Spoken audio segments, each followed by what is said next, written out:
नमस्कार, बहुत स्वागत आप सभी का हमारे इस खास कार्यक्रम में जिसका नाम है सेल्फी विद हमारे नेताजी .com और मैं हूं आपकी दोस्त और होस्ट प्रतीक्षा। जी हाँ, आज हम एक नए चेहरे के साथ मौजूद हुए हैं आपके सामने। एक्चुअली हमारी यात्रा पहुंच चुकी है झारखंड में। जमशेदपुर के सांसद हमारे साथ मौजूद हैं विद्युत वरण महतो जी। जमशेदपुर यानी जो टाटा नगर के नाम से जाना जाता है।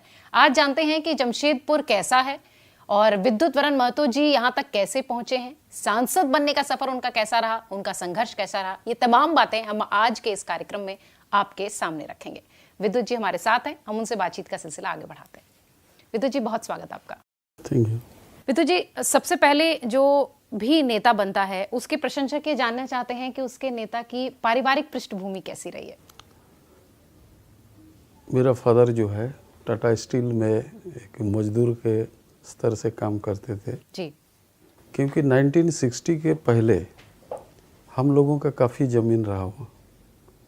तो जब इस टाटा जैसे घराना आके बैठा जमशेदपुर में जी। तो ऑटोमोबाइल एंसेलरी के लिए ज़मीन का एक्वायर हुआ और उसी में लगभग 70 एकड़ ज़मीन जो है हम लोग उसमें चले गए, हम लोग विस्थापित हो गए जी। और मेरा फादर जो है टाटा स्टील के एक मजदूर के रूप में काम करते थे और उस समय जो एक्वायर हुआ वो वहाँ के लोगों के लिए काफ़ी बेइंसाफ़ी हुआ। उसका मुआवजा वगैरह भी नहीं दिया गया। मुआवजा दिया गया। 1 एकड़ ज़मीन का कीमत 268 रुपया 43 पैसा मिला 1 एकड़ ज़मीन। तत्कालीन अगर हम 1964 के बाद अगर ज़मीन को देखें तो लगभग उस समय 5-5.5 हज़ार एकड़ उन्होंने बेचा। तो अगर हमको 3-3.5 हज़ार भी मिलता तो उस क्षेत्र के जो भी लोग विस्थापित हुए उसके लिए बहुत ही अच्छा होता, उनका अच्छा पैसा मिल जाता, दाम मिल जाता। जी। जैसे मेरा फादर 3 भाई हैं। बड़े पिताजी टाटा स्टील में ही काम करते थे, अकाउंटेंट थे। मेरा फादर मजदूर से शुरू किया, क्रेन ड्राइवर में रिटायरमेंट हुआ, काम करते उनका डेथ हो गया।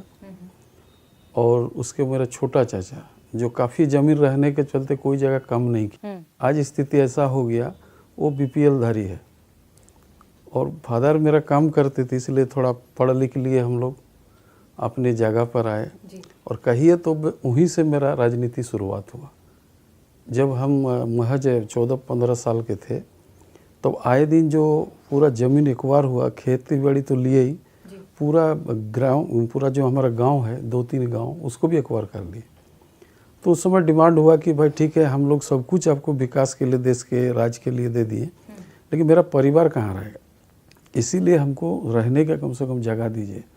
तो उस समय जस्ट हम लोग मुश्किल से 9-8 क्लास में पढ़ते थे, 10 क्लास में पढ़ते थे। बचपन था काफी। उसी समय जो संघर्ष होता था, ग्रामीण पुलिस, वहाँ का आइडा आदित्य प्रौद्योगिक क्षेत्र प्राधिकार जो है उसका साथ जो आंदोलन होता था, तो उसका साथ आंदोलन करते करते हम लोग देखते गए, खूब मूवमेंट हुआ एक समय कि हमको घर चाहिए, हमको रहने के लिए जगह चाहिए। तो जब इस तरह का मूवमेंट हुआ तो सीके बासु बोल के एक मैनेजिंग डायरेक्टर आए और उस समय हम मैट्रिक पास कर गए थे जी। तो पूरा वहाँ का डेवलपमेंट हमने रोका कि पहले मेरा सुनिश्चित करो, जब हम यहाँ के बुनियादी लोग हैं और बुनियादी लोग होते आज हम ही विस्थापित हो गए तो मेरा जगह कहाँ पर है। वो देखने के बाद उन्होंने आश्वस्त किया कि ज़मीन नहीं हटेगी। उसके पहले मेरा फादर, चाचा, ये लोग काफ़ी संघर्ष करके उसको बचा। अन्याय की लड़ाई परिवार के सभी सदस्य लड़ रहे थे। बिल्कुल। उसके बाद जब ये मूवमेंट चलता रहा तो तत्कालीन बिहार, उस समय झारखंड नहीं हुआ जी, तत्कालीन बिहार सरकार ने ये कर दिया, ये सीके बासु जी जो एमडी थे वो उनको समझाने से प्रयास रहा कि इन लोग अगर हम शिफ्ट करें तो बहुत ज़्यादा पैसा खर्च होगा। तो इन लोगों को तो ज़मीन चलाएगा, घर और मकान और साहन, जो घर और बाड़ी बोलते हैं हम लोग, जो भगवान बोलते हैं, अगर इसको हम लोग छोड़ दें और इसका पैसा रिटर्न ले लें तो उतना खर्च नहीं आएगा। उसके पास आदेश हुआ, आदेश होने के बाद हम लोग सब पैसा वापस कर दिया। किसी को 400 मिला था, किसी को 500 मिला था, वापस कर, लेकिन संघर्ष हुआ, ख़त्म नहीं हुआ। इसके बाद आप लोग मैं वहाँ से मैट्रिक पास करने के बाद इंटर और उसके बाद बीएससी तक मैं टाटा कॉलेज चाईबासा में पढ़ा। उसके बाद हम आते जाते रहे, लेकिन संघर्ष जारी रहा। इसके बाद करीब हम 2010-11 में विधायक बने झारखंड मुक्ति मोर्चा से। और इस दरमियान मुझे झारखंड मुक्ति मोर्चा में रहकर काफ़ी संघर्ष किए हम लोग सेपरेट स्टेट के लिए। इसमें कई बार मुझे जेल जाना पड़ा और जेल के साथ साथ कई बड़ा बड़ा केसेस मेरे ऊपर लाद दिया गया, जैसे सीसी एक्ट हो गया, आपका ताड़ीपार हो गया, इसके एनएसए लगा दो, इस तरह का लगा। लेकिन तत्कालीन जो मुख्यमंत्री स्वर्गीय विंध्यश्री दुबे जी थे, शिबू सोरेन जी ने मिला, करीब 11 आदमी के ऊपर लगा था हम लोग को। तो उन्होंने कहा ये तो स्टूडेंट है, ये लोग तो क्राइम कर नहीं सकता, तो ये सब एक्ट आता ही नहीं है लोग ऊपर। तो उन्होंने छोड़ने के बाद फिर संघर्ष अनवरत रहा। अंततः 2000 में सेपरेट स्टेट हुआ और 2010-12 में हम विधायक बने। ये मतलब परिवार से जो अन्याय के खिलाफ लड़ाई लड़ने की बात थी, वहीं से शुरुआत हो चुकी थी, क्योंकि इनजस्टिस ने शायद वो बीज बो दिया था। कुछ हिस्से तो आपने बताए। इसके बाद हुआ था क्या, जो झारखंड में मजदूर काफ़ी सस्ता मिलता है और उन लोग के पास अन्याय अत्याचार बहुत होता है। जेहेतु मेरा घर से लगा हुआ इंडस्ट्री है, हम देखते हैं कोई बोला 10 दिन काम किया घर से निकाल दिया। उस समय जब हम लोग राजनीति में आए तो 12 रुपया 36 पैसे से समथिंग कुछ माने डेली हो जाए, दिहाड़ी मजदूरी, वो भी 10 रुपया 8 रुपया दे देता था। उसमें भी संघर्ष हुआ, उसमें भी काफ़ी केसेस हुआ, लेकिन अंततः जो है मिनिमम वेजेस देने में हम लोग सफल रहा। करीब हजारों उद्योग वहाँ लगा है, इसमें सफल रहा। और बचपन से ही हम लोग भी अच्छे पढ़ लिख सकते थे, लेकिन मूवमेंट जो बीच में आ गया, ये सब पारिवारिक झमेला, उसके बाद सेपरेट स्टेट का लड़ाई, तो ये सब हम लोग करते गए और सबकी दुआएं साथ रहा। बहुत सारे साथी मर्डर हो गए, बहुत साथी पुलिस की गोली से शहादत दे दी, लेकिन हम लोग अन्याय के खिलाफ हमसे आवाज़ उठाते रहे और आज भी उठाता रहो और ये अनवरत चलता रहा। इसीलिए विद्युत जी शायद इतने लोग आपको पसंद भी करते हैं। कुछ हिस्से आपने बताया कि विद्यार्थी जीवन बड़ा संघर्षपूर्ण रहा है, मैट्रिक के बाद से ही परेशानियां रही, फिर उसके बाद पढ़ने आए। अगर ओवरऑल आकलन अभी बैठ के किया जाए तो विद्यार्थी जीवन कैसा रहा आपका? जी, पिताजी मेरे थे टिस्को का मजदूरी काम करते थे। हम लोग 4 भाई बहन थे, चारों लोग पढ़ रहे थे। ये बड़ी बहन थी जो आज अभी नहीं है, वो डेथ कर गई। और मेरा फादर का जो सर्विस है, मैंने उसी समय कहा कि फादर बोले कि आप सर्विस करो टाटा स्टील में। हम बोला सर्विस नहीं करेंगे, मैं किसी के अंडर में नहीं रहूँगा। और आपको बता देना चाहता हूँ कि कम से कम 3 बार सरकारी नौकरी ऑफर हुआ, हर बार हम नकार दिया। टाटा स्टील ने भी कई बार ऑफर किया, लेकिन हम लोग सर्विस नहीं करेंगे। और हम चाहते थे समाज में वैसे लोगों के बीच में जाके काम करें जो आज हमें दरकार है और हम उसको कर सके। तो उसी का तरह करते गए और इंडस्ट्री में लगने के बाद मिनिमम 6 से 7 हज़ार लोगों को छोटे मोटे कारखाना में रोजगार देने के लिए हम सफल रहे, जो कि बहुत सारे लोग आज भी उससे जो है जीविका चल रहा। आज भी ऐसा मौका आता तो लोग को हेल्प कर जुड़े हुए। स्कूल और कॉलेज, जिस तरीके से आप कह रहे हैं कि मैट्रिक के बाद से ही परेशानियां घर में रहीं और स्ट्रगल चलता रहा। स्कूल तो हम लोग का गांव में 5 क्लास तक पढ़े, जिसमें भवन नहीं था, भवन विहीन था। वो महुआ का पेड़ का नीचे बोरा बिछा के हम लोग 5 तक पढ़े। इसके बाद पैदल हम लोग जाते थे करीब 7-8 किलोमीटर आदितपुर, वहाँ से हम लोग मिडिल पास करें। उसके बाद केमपीएम स्कूल गए बिष्टुपुर, वहाँ भी कभी कभी लाल बास जो NIT वहाँ कॉलेज है, इंजीनियरिंग कॉलेज, उसी के बास से हम लोग जाते थे। कभी आती थी, कभी नहीं आने से लगभग 12 किलोमीटर पैदल चलना पड़ता था। यानी स्कूल कॉलेज की लाइफ भी बहुत संघर्ष में रही है। और हम लोग पैदल ही चलते थे, चाहे बरसात हो ये हो, तो करते गए। और उसके बाद मैट्रिक के बाद हमको फिर भेजा गया टाटा कॉलेज चाईबासा। बड़े बड़े नेता जैसे शहीद निर्मल महतो, कृष्णा मरांडी, शिबू सोरेन, ऐसे जैसे लोगों से मुलाकात हुई। और तब से झारखंड मुक्ति मोर्चा का दामन हम लोग संभाला, क्योंकि उस समय काफ़ी मूवमेंट हो रहा था आदिवासी जल जंगल जमीन बचाओ का चलते। उसी में हम लोग भी चले गए। तो कॉलेज में रहते रहते 1-2 बार जेल यात्रा भी हो गया, लेकिन संघर्ष विराम नहीं हुआ, चलता रहा और हम लोग भी साथ नहीं छोड़े। विद्युत जी, कॉलेज लाइफ की बात हो गई, संघर्ष लगातार परिवार बचपन से था, जैसा कि आप कह रहे हैं कि अन्याय के लिए लड़ना था, हमें अपनी जो मुआवजा था वो सही ढंग से नहीं मिला था। जीविकोपार्जन के लिए जो घर का व्यवसाय था या रोजी रोटी चलानी थी, उसके लिए घर के व्यवसाय के संदर्भ में अगर कुछ जानकारी आप दे पाएं, जैसा कि आप कह रहे थे कि कृषि भी है, बहुत सारे व्यवसाय भी करते रहे हैं, उस संदर्भ में क्या कुछ बता पाएंगे? जब जमीन गया तो थोड़ा मोड़ा जमीन बगल की करीब 25-30 किलोमीटर दूर कुछ खेती ले लिए थे, जिसमें चचा उचा लोग ये सब देखते थे। वो भी हो जाता। पिताजी मजदूर क्लास में थे, बाद में रिटायर से पहले उन्होंने क्रेन ड्राइवर तक अपना काम किए और उसी में चलता था। और मैक्सिमम समय हम लोग ऑर्गेनाइज कृषि बाहर रहते थे, कुछ कृषि के ऊपर आधारित थे हम लोग। तो ये मिला जुला के किसी तरह बड़ा परिवार था, अभी भी है, वो चल जाता था। और मेरा भाई भी टाटा स्टील में ऑन ड्यूटी फादर का डेथ हुआ था, इसलिए फादर भाई को जो है तुरंत नौकरी मिल गया, तो परिवार का थोड़ा सहूलियत हो गया इसमें। विद्युत जी, जिस तरीके से बता रहे हैं कि बचपन से ही इतना संघर्ष देखा है उन्होंने, न्याय के लिए इतनी लड़ाई लड़ी है कि वो संघर्ष शायद अभी भी जारी है। एक छोटा सा ब्रेक ले, यहाँ रुकना है। ब्रेक के उस पार बहुत सारी बातें और भी विद्युत जी से करेंगे और जानेंगे कि यहाँ तक यानी सांसद बनने तक का जो सफर है वो उन्होंने कैसे तय किया। छोटा सा ब्रेक, फौरन लौट रहे।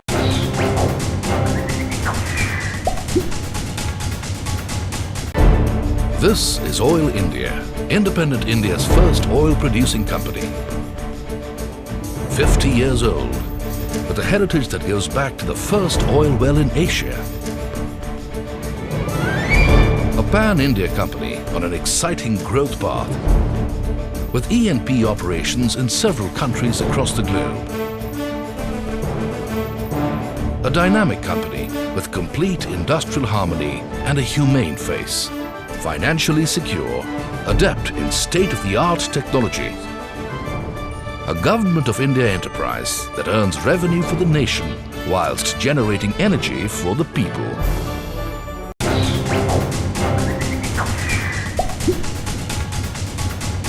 ब्रेक के बाद एक बार फिर आप सभी का स्वागत है सेल्फी विथ हमारे नेताजी.com। आज हमारे साथ खास मेहमान मौजूद हैं और उनसे हम लगातार बात कर रहे हैं। जमशेदपुर के सांसद हमारे साथ हैं।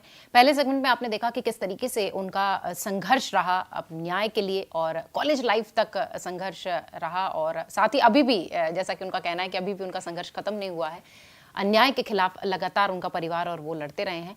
आगे बढ़ रहे हैं, सवालों का सिलसिला आगे बढ़ाते हैं। विद्युत जी, बचपन जिस तरीके से आप कह रहे हैं कि अन्याय इतना रहा कि वो अपने आप ही बीज राजनीति की ओर बढ़ने का या सेवा भाव का या अन्याय के खिलाफ लड़ने का, वो बीज का पदार्पण पहले ही हो गया था। क्या उस वक्त ये दिमाग में था या उस उम्र में ये दिमाग में था कि राजनीति की ओर रुख करेंगे? नहीं, उस समय संघर्ष करते रहे और लोग जुटता रहा। जैसे सवेरे सो के उठने से 4 बजे से पहले कर 3:30-4 बजे लोग आके घर के बाहर बैठ जाते थे। पिताजी शुरू सोचते थे कि पता नहीं क्या होगा, क्या करेगा ही, लेकिन जब लोग का जमवाड़ा होने लगा तो उनका भी कभी कभी बोलते थे कि नहीं, सही जगह पर ही जा रहा है। उनका सोच था। बहुत सिंपल फैमिली था मेरा, मध्यवित्त परिवार से हम लोग आते हैं। और उस समय उन्होंने कहा कि नहीं, इसका जो ट्रैक है ठीक ठाक है। और जब लोग पूछते थे कि ये पढ़ाई लिखाई छोड़ के सर राजनीति तरफ रुख हो रहा है इसका, तो क्या होना चाहिए, तो उनका कहना था अगर पढ़ लिख के भी परिवार का सेवा करेगा, समाज सेवा करेगा, ऐसे भी अगर कुछ लोगों का सेवा कर लेता है, कुछ अच्छे काम कर लेता है, तो भी बहुत बड़ी बात है। तो पिताजी और परिवार और मेरा पत्नी बहुत बड़ा उनका सहयोग रहा, कोऑपरेशन रहा। आज भी कभी मेरा रूटीन है कि सवेरे हम निकालते हैं तो 1-2 घंटा ऑफिस में बैठते हैं। मेरा एरिया पूरा 4 विधानसभा पूरा नक्सलाइट बेल्ट है, पूरा MCC बेल्ट है। लेकिन विधायक कालीन भी हम रात 12 बजे 1 बजे लौटते। आज भी मेरा वही रूटीन है। मैं परिवार के प्रति समय तो नहीं दे पाता हूँ, लेकिन परिवार आज भी उसी तरह खड़ा है जो मैं बचपन में था। इसलिए भी शायद इतनी मजबूती आती है। परिवार पर आपसे और बातचीत आगे भी करेंगे। राजनीति में आने का प्रमुख कारण अगर आप अभी आकलन करें अपनी पुरानी जिंदगी को देखते हुए, तो क्या जानेंगे, क्या कुछ कारण रहा है? कारण यही रहा कि आदमी जो लोगों का विस्थापन मेरा एरिया में काफ़ी हुआ, उसका न्याय दिलाना था। और सेपरेट स्टेट का लड़ाई था, आंदोलन था, जो क्षेत्रीय पार्टी झारखंड मुक्ति मोर्चा के माध्यम से हम लोग करते थे। क्योंकि जब हम कॉलेज गए तो काफ़ी बड़े बड़े नेता लोग हॉस्टल में लगे और उस समय थोड़ा सा एरिया में नाम वाम हो गया था। और उस समय निर्मल महतो जो आज नहीं रहा, बहुत बड़ा लीडर था, उन लोग का ना जो है शैलेंद्र महतो जी जो सांसद भी रह चुके हैं, वो भी आते जाते रहते। कृष्णा मरांडी जी हैं, शिबू सोरेन जी। तो इन लोगों ने हम लोग को वो स्टॉप किया कि थोड़ा आ जाओ, आगे बढ़ो और संघर्ष करो, ये सब इशू पर करो। तो ये सब जब होता था तो अच्छा लगता। जैसे इसी नेतृत्व में गोवा में फायरिंग किया पुलिस ने, 9-10 आदमी मारे गए। वो 80 में जस्ट मैट्रिक पास किए और हम लोग हॉस्टियर कांड हुआ, चाहतू हुआ, गोयलकरा हुआ, सरेंगदा हुआ, ये सब जगह का नाम बता रहा है जो जंगल एरिया है। जब इस तरह गोली गला चला, लोग शहादत दिया, तो और डीपली हम लोग इसमें घुस, आम आदमी इसमें मरे गए। तो बड़ा खराब लगा कि आज देश और राज्य सभी चाहता तरक्की करे, लेकिन किसी को खून बहा के नहीं, बल्कि इनका हक देते हुए आगे बढ़े, न्याय के साथ आगे बढ़े।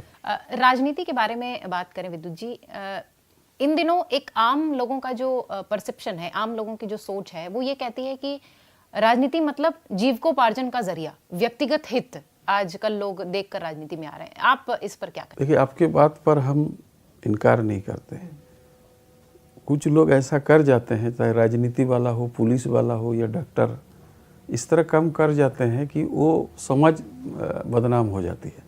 लेकिन आज अगर हम देखें, ये देश का प्रधानमंत्री ये 2 साल पहले नहीं, इनको तो 20 साल पहले आना चाहिए था, जो भाई नरेंद्र मोदी है। आज तस्वीर कुछ और होती।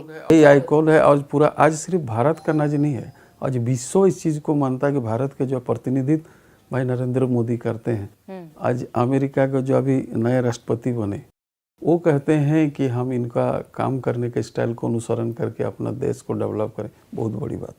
तो ऐसे लोग भी आज देश में है, जिसको हम आदर्श माने, उसका बताए हुए रास्ते में चले, ताकि आने वाला पीढ़ी ये भ्रष्टाचार के दलदल में ना फंसे, ये कोई उस तरह गलत कामों में ना फंसे, बल्कि कैसे भारत समृद्ध बने इस सोचे और आगे ले जाए। और नया यानी आप मानते हैं कि कुछ हैं इनमें से जो कि सेवा भाव से आगे बढ़ रहे हैं, लेकिन कुछ जीविकोपार्जन का जरिया भी मानते हैं, व्यक्तिगत हित देख करते कि वो चीज़ पॉलिटिक्स में आज चाहिए देश को कि आगे ले जाने के लिए सभी को त्याग चाहिए।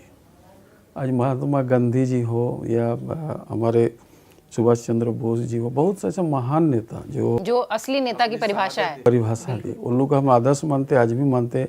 हमारे आज बाबा साहेब अम्बेडकर जी हैं, ये सब महान पुरुष की देन है कि आज इतना बड़ा हमारे आपका जो पहला गृह मंत्री थे सरदार वल्लभ भाई पटेल जी, तो ऐसा नहीं कि शुरुआत में मिला 565 रियात को एक जगह करना, जुट करना, भारत बनाना, और उन्हीं का भारत बनाना, रोही नक्शा हम उसको देखते हैं। तो ऐसा महान पुरुष भी राजनीति में आए, लेकिन कुछ गलत ट्रैक पर गए और कुछ उन लोग को अनुसरण करे, जो आज भी जीवित है। भारत माता के हमें गर्व होता कि हम लोग यहाँ जन्म लिए और राजनीति में कुछ करने का पब्लिक ने अवसर दिया। तो ये जितने भी समय उन लोग दिया, तो चाहते हैं हम लोग कि अपने तरफ से गलती ना हो, जाने अनजाना में हो गया अलग बात, लेकिन कोशिश करते हैं अपनी तरफ से। इसी बात को मैं अपने सवाल के रूप में आगे बढ़ा रही हूँ विद्युत जी। आम लोगों के बीच में जब होते हैं तो कैसा अनुभव होता है? जैसा एक सामान्य आदमी देख रहा है, कई बार ऐसा होता है कि आम लोगों की नाराजगी झेलनी है, कई बार उनका प्रोत्साहन मिलता है। किस तरीके का अनुभव होता है जब लोगों के बीच में होता है? देखिए, शुरू से मैंने ग्रास रूट में हम लोग रहा, जो मूवमेंट करते थे, करीब 50, 40, 45 केसेस मेरा ऊपर हो गया, 40-45 के। तो घर छोड़ के भी बहुत सारे जंगल में रहना पड़ा। और उस समय आपको बता दें, 5 रुपये में एम्प्रो बिस्कुट मिलता था, एम्प्रो बिस्कुट जी। उसको खा के साथी से बांटते थे और हम लोग रात गुजार देते थे। तो शुरू से लोगों का बीच में रहा, तो इसलिए हम लोग का फर्क नहीं पड़ता। हम लोग जानते हैं कि आज इस जगह क्या, पब्लिक 1000 सवाल करता है, लेकिन जब करता है तो हम लोग चुपचाप रहते हैं, फिर एक एक लोगों का बात उस धैर्य से सुनते हैं। धैर्य, राजनीति में धैर्य बहुत बड़ा जरूरी है। अगर उसको काउंटर कर देंगे, क्योंकि समाज में आज भी काफ़ी लोग उतना शिक्षित नहीं है, जो आपकी मन का बात भी समझ लिए, आप जो करना चाहते हैं उसको मान ले तुरंत, लेकिन धीरे धीरे उसके बीच में जाना चाहिए। मैं आपको बता देना चाहूँ, 2 बार इलेक्शन हार गया बहुत कम वोट में, लेकिन लोग सोचा कि ये शायद ये छोड़ देगा, फिर लड़ेंगे नहीं, राजनीति से बाहर हो लेकिन जनता बार बार बोलता हम लोग से गलती हो गया। तीसरा बार जब हम लड़ा तो हम एक ही बोले कि आप लोग वोट हमको देते हैं, लेकिन हमारा उद्देश्य है कि MLA MP बन के नहीं, हम चाहते हैं कि हम जीते, हर अलग बात है, लेकिन आपका बीच में रह के जो हम पूरी शुरू से सेवा दे रहे हो सेवा करते रहेंगे। तो वो हार जीते मेरा पास में कोई मायने नहीं रखता। अंततः वो लोग विधायक बनाए, आज संसद बनाए, उन्हीं लोग का लाड प्यार से बना है। और जनता इसलिए कि बहरागुड़ा से मेरा जमशेदपुर जो विधानसभा का मैं विधायक रहा 110 किलोमीटर के आसपास है। रात 12 बजे अगर घर जलता था, क्योंकि वहाँ किसान था और किसान खेती में काम करने वाला मजदूर था, कभी कभी 20-25 घर एक साथ जल जाता था, कपड़ा तक नहीं बचता था। और जब हमको कॉल हो जाता, अगर 12 बजे फ़ोन आता तो हम 1:45 बजे तक पहुँच जाते थे स्पॉट में। और आज भी मेरा वही है, इसलिए जनता शायद इतना पसंद करती है आप। नहीं। अब जैसे इलेक्शन मेरा ख़त्म हुआ, इलेक्शन ख़त्म हुआ, एक गुड़ा बंदा जो पूरा रेड जोन है नक्सल इलाका, उसी सेम डे दूसरा दिन जल गया 32 घर। 32 घर जला तो हमको एडमिनिस्ट्रेशन बोला वहाँ जाना नहीं, क्योंकि नक्सल बेल्ट है, अभी रात हो गया। और अभी सारे पुलिस जो हजारीबाग चले गए, आपको जाना दिक्कत होगा। फिर हम मना नहीं, उड़ीसा होकर हम घुसे उस जगह में, जाके देखे 32 घर में सिर्फ 6 थाली था, 6 थाली में, और पूरा बस्ती खाना खा रहा था। तो पूरा कपड़ा लता वो सब हम लोग अपना इकट्ठा करके मेरा दोस्त लोग से लिए, कुछ पैसा दे दिए, उसमें अखबार में आ गया कि भाई आप अभी तो ये लगा हुआ है, आप पैसा क्यों दे दिए। तो हम लोग देखिए उसके पास चावल भी नहीं है, बर्तन भी नहीं है, कपड़ा भी नहीं है। अच्छा, वो आचार संहिता के दायरे में आ गया। आचार, तो उन्होंने बोला इसमें तो केस होगा। हम लोग देखिए पहले भी मेरा काफ़ी केस है, एक केस और लगा दीजिए, तो कोई मेरा फ़र्क नहीं पड़ता। और इन लोग के लिए हम केस से हम नहीं भागते हैं। आम लोगों का इतना प्यार इसलिए भी विद्युत जी के साथ है क्योंकि वो रात हो, दिन हो, सुबह हो, दोपहर हो, हमेशा उनके लिए खड़े होते हैं, इसलिए शायद उनके बीच में इतने लोकप्रिय भी हैं। परिवार का कैसा सहयोग है, परिवार ने कितना सहयोग दिया है, कितनी मदद दी है, और दिनचर्या कैसी होती है विद्युत जी की, ये जानेंगे। एक छोटे से ब्रेक के लिए हमें और यहाँ रुकना है, फौरन लौट रहे हैं, कहीं मत जाइए।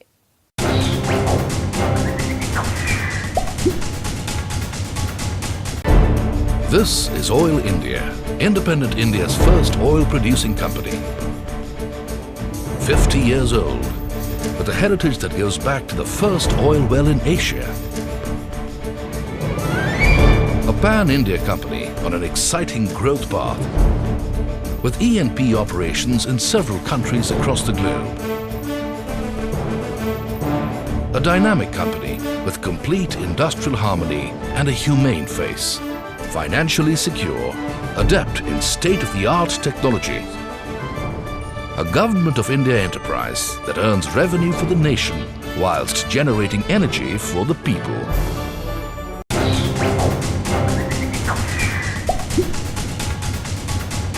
ब्रेक के बाद एक बार फिर आप सभी का स्वागत है। बातचीत हम लगातार विद्युत जी से कर रहे हैं और आपको बताएं कि जो संघर्ष की कहानी है वो कैसे, कहते हैं सोना तप कर किस तरीके से निकलता है, वो शायद विद्युत जी के रूप में देखने को मिलता है, क्योंकि अन्याय के खिलाफ बचपन से लड़ते रहे हैं और आम लोगों के लिए काम करते रहे हैं, इसलिए भी शायद इतने लोकप्रिय हैं। अब जरा जानते हैं कि जो बाहर जनता के बीच इतना लोकप्रिय है, परिवार में उसकी स्थिति कैसी है। विद्युत जी, परिवार में इतने कार्य, इतने लोगों के बीच में कितना वक्त दे पाते हैं परिवार के लिए? हम तो बिष्टुपुर में रहते हैं, जमशेदपुर के भीतर में, क्योंकि बहरागुड़ा से यहाँ काफ़ी लोग आते हैं। मेरा घर थोड़ा सा दूर है, ये चाईबासा कंस्टिट्यूंसी में पड़ेगा, और शहर से लगभग, वो भी शहर है बट 5-6 किलोमीटर है। माँ रहती है, तो माँ से मुश्किल से महीना में 1-2 बार भेंट होता। वो बात करते रहते कि आ जाओ थोड़ा भेंट करो, लेकिन नहीं जा पाते। मेरे बच्चा जब हम आते तो सोए रहते, जो हम जागते तो स्कूल चले जाते। लेकिन फिर भी कभी कभी 1-2 घंटा समय मिलता तो मिलते हैं।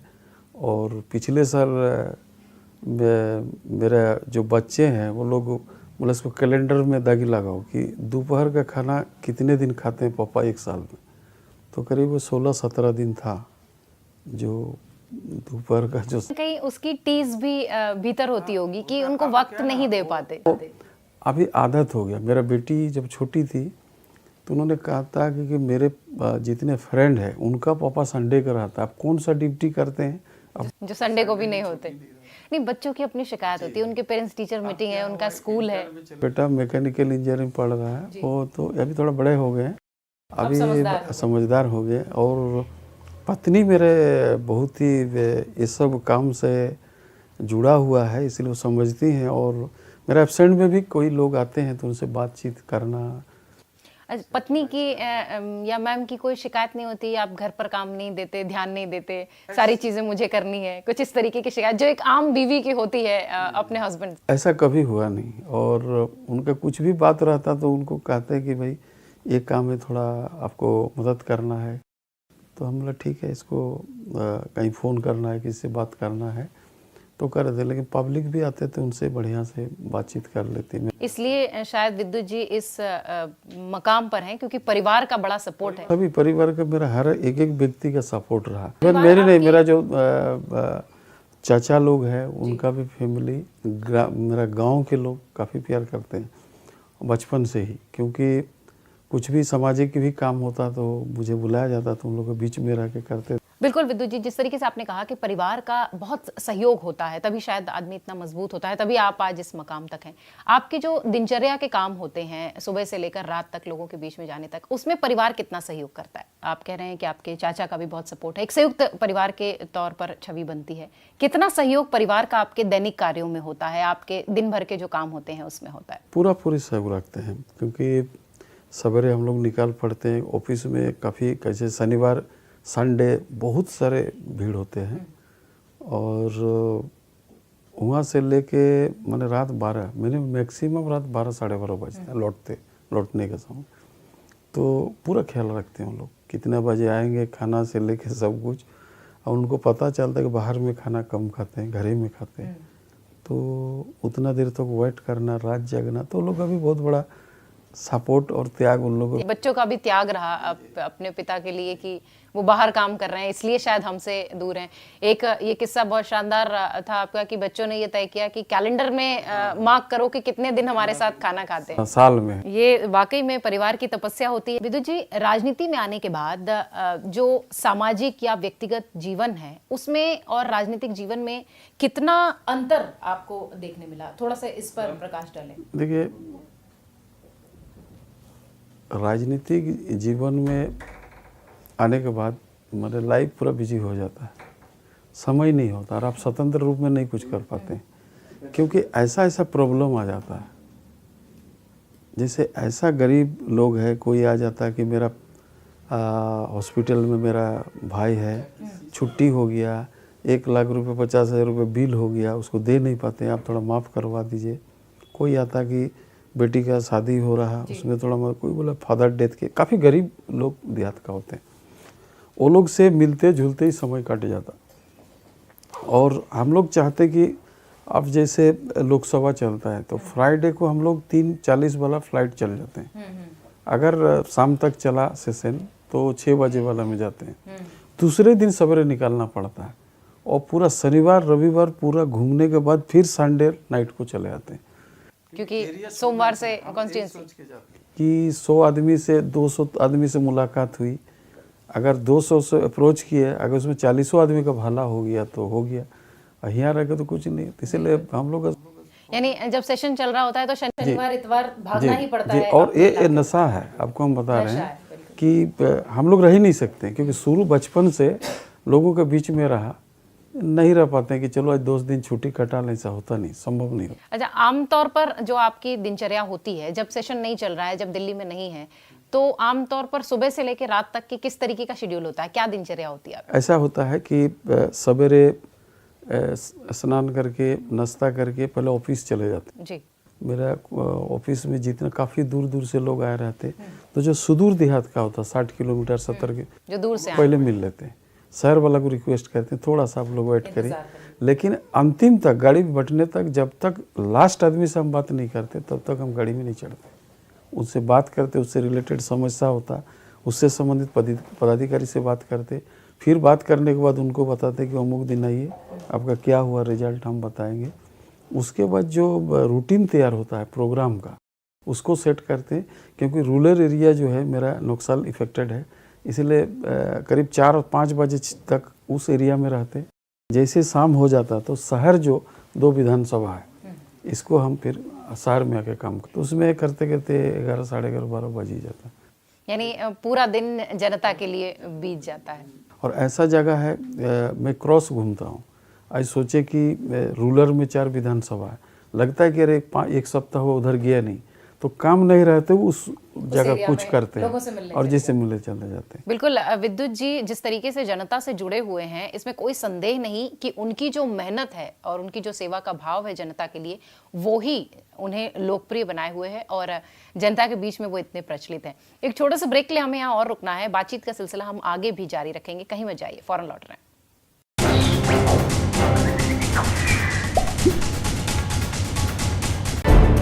This is Oil India, independent India's first oil producing company.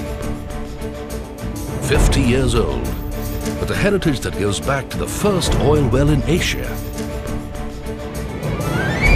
A pan-India company on an exciting growth path, with E&P operations in several countries across the globe. A dynamic company with complete industrial harmony and a humane face. Financially secure, adept in state-of-the-art technology. A Government of India enterprise that earns revenue for the nation whilst generating energy for the people.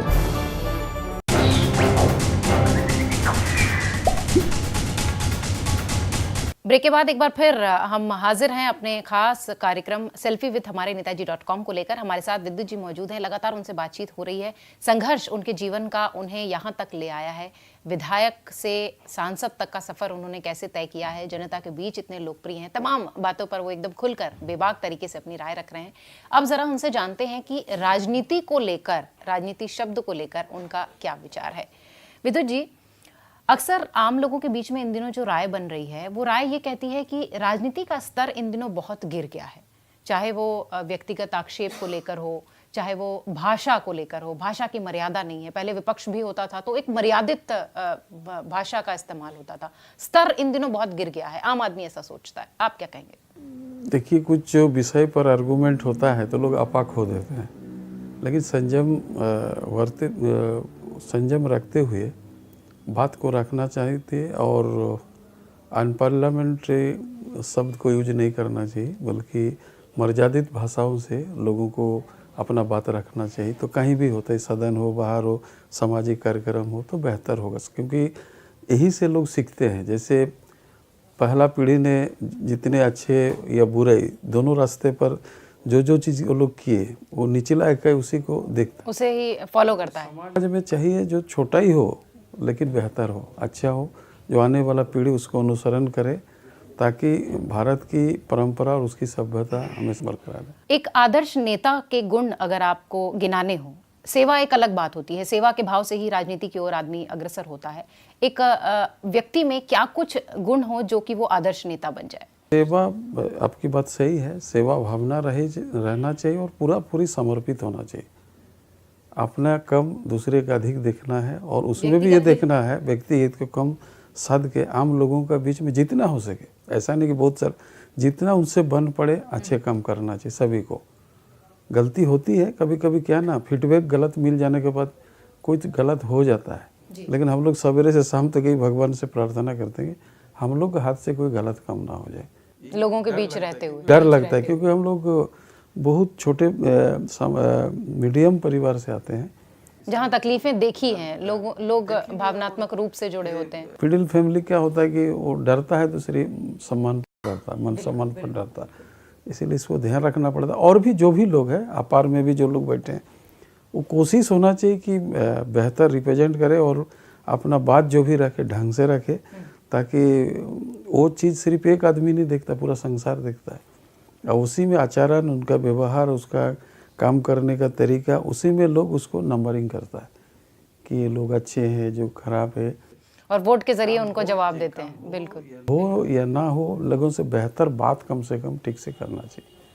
राजनीति के स्तर पर ही दोबारा मैं आऊंगी। राजनीति का स्तर जो इन दिनों है, जिस तरीके से आप भी इस बात को मान रहे हैं कि संयम नहीं है, धैर्य नहीं है, भाषा पर कमांड नहीं है, मर्यादा नहीं है, क्या वो जो वर्तमान परिस्थिति है उसके लिए आज के जो राजनेता हैं, जो पॉलिटिशियंस हैं, वो जिम्मेदार नहीं है? नहीं, इसमें कमाबेश से जिम्मेवार तो सभी को है, क्योंकि भारत की राजनीति नेता लोग के हाथों में है जी। तो सबसे बड़ा ड्यूटी इन लोगों का होता है, क्योंकि आज डेमोक्रेसी में स्वतंत्रता जरूर है कि आप बोले, कुछ भी बोले, लेकिन अपने मर्यादा में रह के अगर बोले तो बेहतर है। आज हो या कई युग का लोगों को दो हम इतिहास घाटते हैं, प्राचीन सभ्यता को, तो कहीं ना कहीं दोनों टाइप किस्म के लोग रहते हैं, लेकिन हमको करना चाहिए अच्छा चीज़ को ग्रहण करें, बुराई को त्याग दें। और समाज हो जहाँ से ये पूरा देश जुड़ा हुआ है, तो एक अच्छे कर्म का सभी को होना चाहिए। ये एक बहुत अच्छी बात विद्युत जी आपने कही कि राजनीति में जब हम ये तय कर लेंगे कि हमारी मर्यादा क्या है, हम अपने को संयमित कर लेंगे, तो शायद हम अपने आने वाली पीढ़ी को भी बहुत कुछ दे जाएंगे। आने वाली पीढ़ी, या यूं कहें कि युवा पीढ़ी, अगर युवा पीढ़ी को राजनीति की ओर आकर्षित करना है या राजनीति में लाना है जिससे कि युवा पीढ़ी भागती है, तो आपके हिसाब से क्या वो उपाय होने चाहिए, या क्या राजनीति के लिए आने के लिए युवाओं को संदेश देना चाहेंगे? युवाओं के लिए यही संदेश करना चाहते हैं कि राजनीति में आने से पहले वैसे वैसे राजनेता देश में है और आज भी है, उनको ध्यान से देखें, उससे बहुत कुछ सीखने को मिलता है। जैसे हम लोग विधायक रहे, सांसद है, तो बहुत सारे चीज़ हुआ कर यहाँ का अलग अलग है जी। तो कुछ दिन उसको देखना पड़ता है, समझना पड़ता है, और उन लोगों को भी ऐसे चीज़ को स्मरण करना चाहिए जो हाँ नहीं रहे लेकिन उस समय बहुत बेहतर काम किए। आज भी सारे वैसे नेता अच्छे अच्छे लोग हैं जो कुछ सीखने को मिले, और युवा पीढ़ी को आना चाहिए कि जैसे आज बहुत कुछ परिवर्तन करने की आवश्यकता है। और भारत युवाओं के देश के रूप में है, रूप में है, और भारत आगे जाएगा, यहाँ कहीं इसमें शक नहीं है, क्योंकि ये पूरी जो हमारा भारत देश है ये विभिन्नता में एकता है, और प्रतिभाओं के और इसका कहीं कमी नहीं है, और जिस तरह हम लोग गाइड करेंगे उस तरह लोग आगे बढ़ेगा। बिल्कुल, तो कोऑपरेशन करना चाहिए, कोई अगर एक साथ मिलकर उसे सहयोग करें, सहयोग करना चाहिए, और एक अच्छे रास्ता हमेशा उनको दिखाना चाहिए। ये बहुत अच्छी बात विद्युत जी ने कही कि जो लोग इस वक्त राजनीति में हैं, जिम्मेदारी उनकी है कि वो युवाओं को इस तरीके का रास्ता दिखाएं, इस तरीके की प्रेरणा दें, ताकि युवा भी राजनीति की ओर आकर्षित हों, क्योंकि बहुत जरूरत है शिक्षित युवाओं की राजनीति के स्तर को सुधारने के लिए। एक और छोटे से ब्रेक के लिए यहाँ रुक रहे हैं। भारतीय जनता पार्टी का सहयोग या भारतीय जनता पार्टी की ओर झुकाव विद्युत जी का क्यों हुआ, ये जानेंगे एक छोटे से ब्रेक के बाद।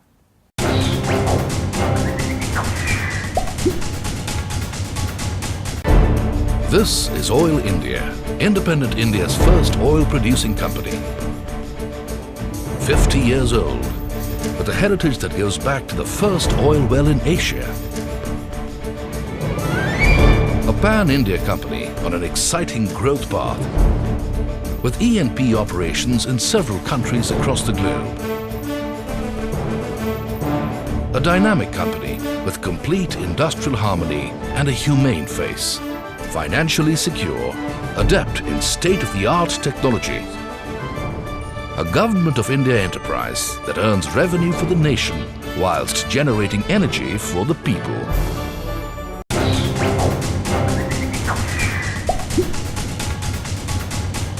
ब्रेक के बाद एक बार फिर आप सभी का स्वागत है। विद्युत जी हमारे साथ मौजूद हैं, टाटा नगर जमशेदपुर से सांसद हैं, और बहुत सारा काम जाकर झारखंड के उन तमाम इलाकों में करते रहे हैं, इसलिए भी शायद इतने लोकप्रिय हैं और इसलिए भी जनता उन्हें इतना पसंद करती है। आइए अब जरा ये जाने कि जिसे जनता इतना पसंद करती है उसने भारतीय जनता पार्टी को क्यों पसंद किया। ये एक बड़ा अहम सवाल है कि क्षेत्रीय पार्टी से निकलने के बाद बहुत सारे विकल्प खुले होते हैं सामने, लेकिन भारतीय जनता पार्टी का ही चयन क्यों? इसलिए कि पहले हम झारखंड मुक्ति मोर्चा में थे और झारखंड सेपरेट स्टेट का लड़ाई लड़ रहा था, तो झारखंड मुक्ति मोर्चा कोई लीडर के प्रति मेरा ऐसा कुछ भी भावना नहीं है, पर एक सेपरेट स्टेट क्षेत्रीय पार्टी और सेपरेट स्टेट के लिए लड़ा और राज्य भी अलग हो गए।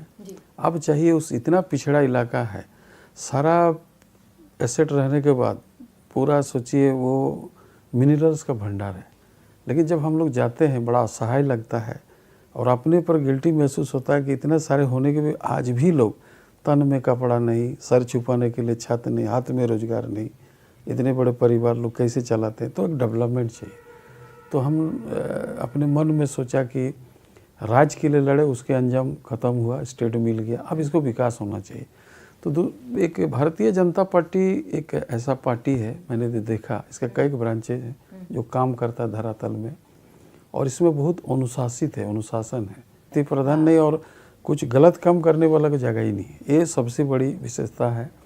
और इसी को देखते हुए मैंने कहा कि अभी क्षेत्रीय पार्टी में रहकर क्षेत्र के लोगों के लिए संघर्ष किया, अब देश की पार्टी से जोड़े ताकि देश में हमारा और क्या क्या चीज़ है उस इलाके को विकसित करने और उससे भी कुछ काम करने का मौका मिले, ये आशा और उम्मीद के साथ भारतीय जनता पार्टी। ये एक बड़ी अच्छी बात आपने कही कि अपने इलाके को विकसित करने के लिए शायद उसे एक बड़े प्लेटफॉर्म पे ले जाने के लिए एक बड़े दल से जुड़ना जरूरी था।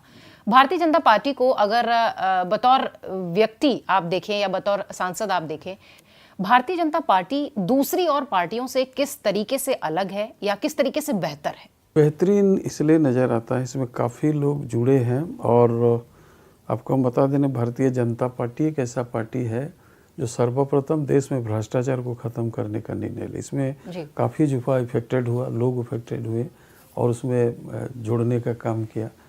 क्योंकि आज हमारा सबसे ज़्यादा खोखला जो करता है देश के बाहर तो है ही है, अंदर में भी वैसे लोग आज हैं जो मौजूद है, जो देश की भलाई के जगह उल्टा काम करते, सिर्फ अपना परिवार हो, अपना व्यक्तित्व को, तो इसको बढ़ाने का काम कर।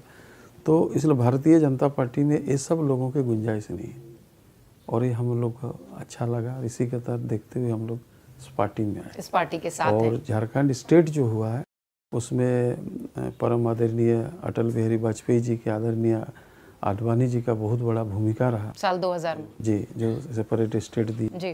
तो इससे हम संघर्ष किया, दूसरा पार्टी इसको दी है। तो 40 साल लगभग 35 साल उन पार्टी में रहकर संघर्ष किया, इस पार्टी में रहकर राज्य का भी सेवा हो और देश में भी बहुत जानकारी मिले, इसलिए भारतीय। बिल्कुल। बीजेपी का चयन विद्युत जी ने क्यों किया, इस तरीके की बात जो सामने निकल कर आई है। एक छोटे से ब्रेक के लिए और रुक रहे हैं। ब्रेक के उस पार जमशेदपुर की भौगोलिक स्थिति कैसी है, सांस्कृतिक स्थिति कैसी है, ये जानेंगे विद्युत जी से। छोटा सा ब्रेक, फौरन लौट रहे हैं।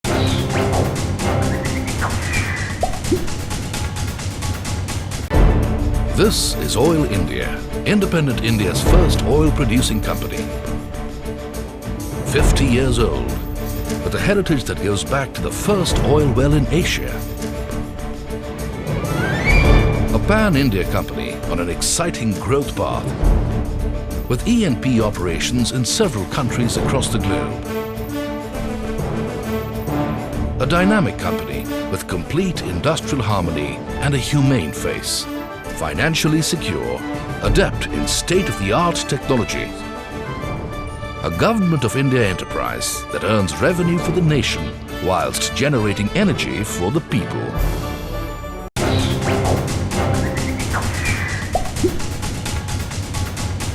ब्रेक के बाद एक बार फिर आप सभी का स्वागत है। विद्युत जी से बहुत सारी बातें हो रही हैं और अब जरा जानते हैं कि विद्युत जी टाटा नगर से हैं, जमशेदपुर से हैं, और वहाँ की स्थिति कैसी है, वहाँ की भौगोलिक स्थिति कैसी है, और जमशेदपुर के नाम से जाना जाता है तो क्यों जाना जाता है।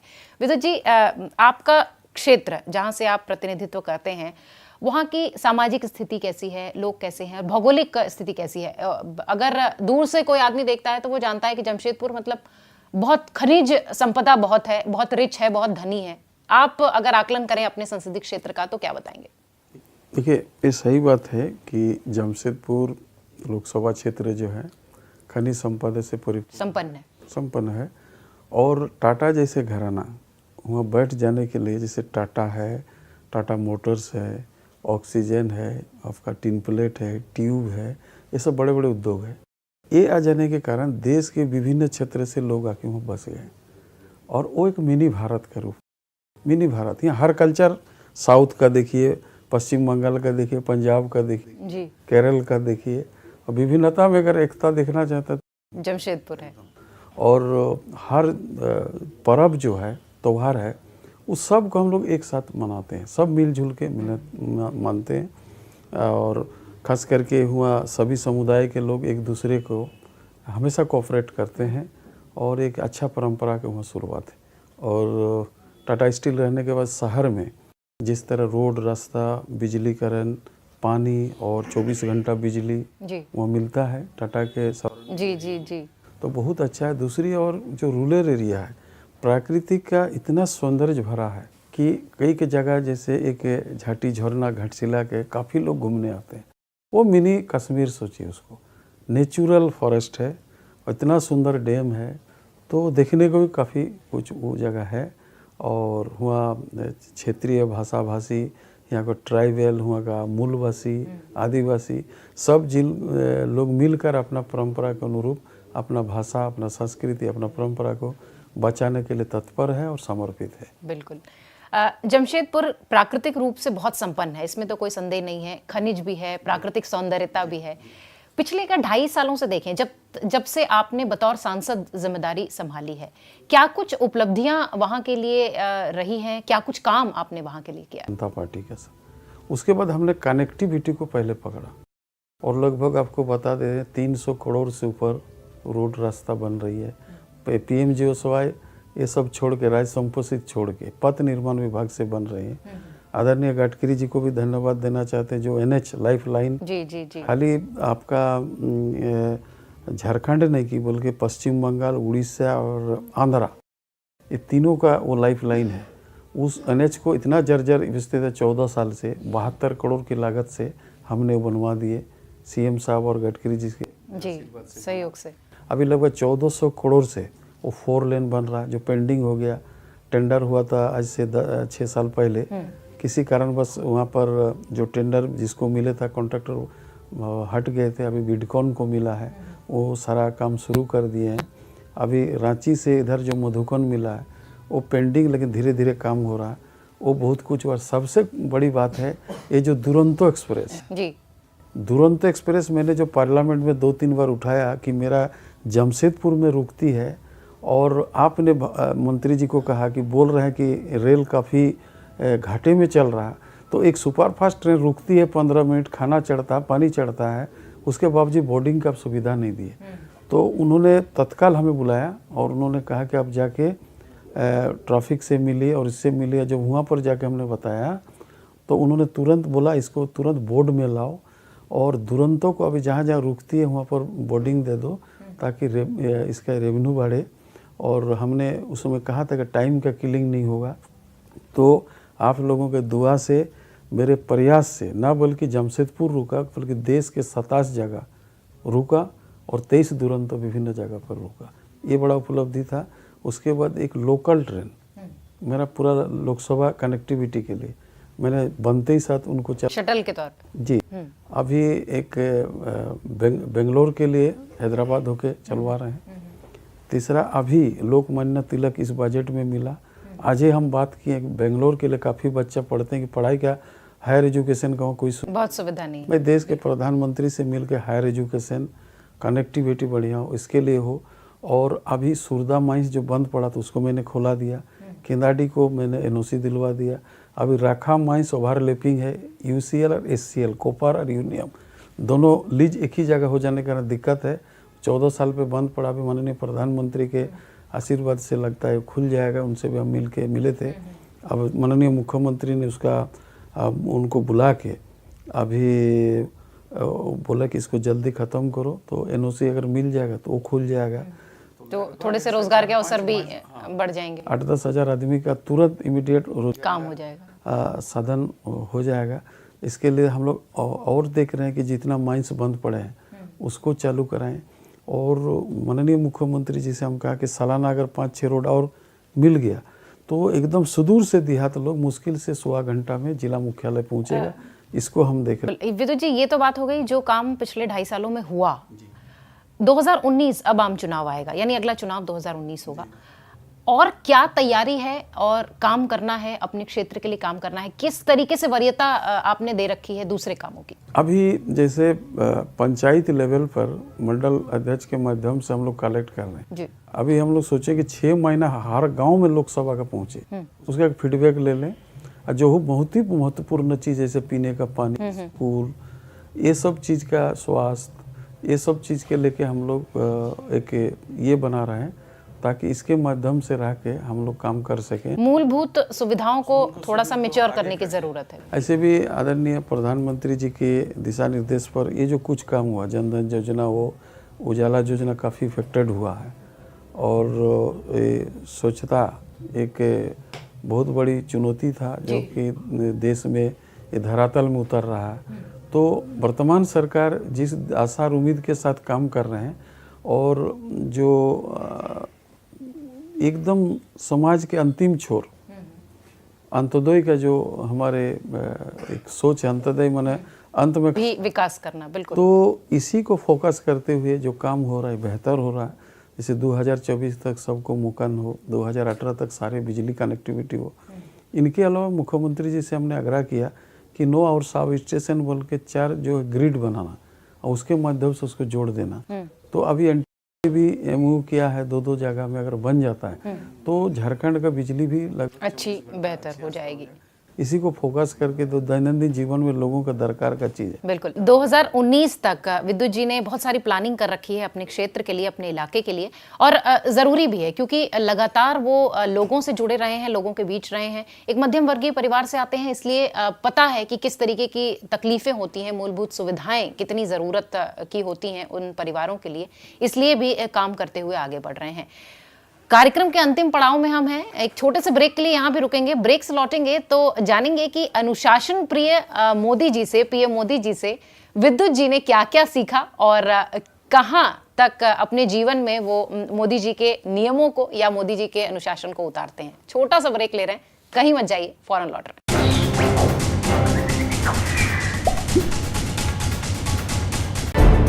This is Oil India, independent India's first oil producing company.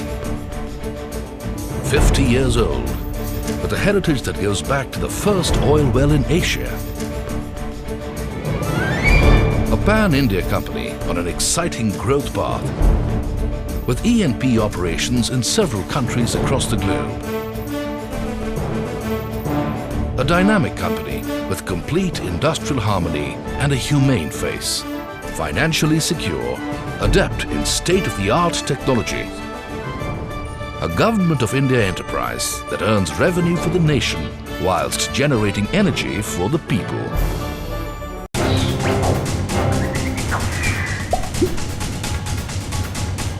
Break के बाद एक बार फिर आप सभी का स्वागत है। हम कार्यक्रम के अंतिम चरण में हैं और विद्युत जी से बहुत सारी बातें हुई हैं, उनके संघर्षशील जो जीवन है उसे लेकर वो कैसे आगे बढ़ रहे हैं। मध्यम वर्गीय परिवार से हैं, इसलिए वहाँ की तकलीफें भी समझते हैं। जमशेदपुर से आते हैं और भौगोलिक क्षेत्र उनका बहुत ही संपन्न है प्राकृतिक रूप से। बहुत लोकप्रिय नेता हैं और ये किस नेता को पसंद करते हैं ये हम इस अंतिम सेगमेंट में जानेंगे। विद्युत जी, मोदी जी पर सवाल आए इससे पहले मोदी जी की जो सरकार, केंद्र सरकार है जो पिछले 2.5 सालों से चल रही है, अगर आप इसका आकलन करते हैं तो इसका विश्लेषण कैसे करेंगे? विकास के काम किस लेवल पर हुए हैं, किस स्तर हुए हैं? देखिए, विकास के काम वर्तमान सरकार जो कर रही है वो एक बहुत ही सुंदर तरीके से उन व्यक्ति का विकास चाह रहे हैं जो समाज से काफ़ी पिछड़े हुए हैं, और उनके लिए जो जो चीज़ आज के दिन में ज़रूरत है उसको देखते हुए ये सरकार काम। दो शब्द जो मैंने इसलिए लाया कि अंतिम छोर में खड़ा व्यक्ति जिसका पहनने का ढंग का कपड़ा नहीं, ठहरने का घर नहीं और हाथ में रोजगार नहीं, तो उनको देखते हुए उन्होंने इस कार्यक्रम को भारत सरकार ने लिया और बेखूबी मन इसको निभा रहा है। चाहे उजाला योजना जैसे महत्वपूर्ण चीज, उज्जवल योजना, उसके बाद आपका जनधन योजना के मार्फत से सभी गरीबों को अपना सेप देना। इसके बाद आप देखेंगे तो ये जो सुकन्या योजना, जैसे भ्रूण जैसा जघन्य अपराध होता था, इसको रोकना, काफ़ी लाइफ पे सेब के साथ साथ लोगों का जो खेती बाड़ी करते हैं उनको लिए भी कई योजना धरातल में लाए। पहले 50% फसल नुकसान होने के बाद उसका जो है कंपनसेशन मिलता था, माने बीमा मिलता था। आज उनको 30% कर दिए, तो बहुत बड़ी बात है। तो इस तरह का किसान लोगों के लिए भी उन्होंने धरातल में लाने के काम करे। मजदूर के लिए अभी हर एक जगह जो है उसका जो ESI से लेके PF फंड में किसी तरह दिक्कत ना हो, उसके लिए उनका प्रयास करना।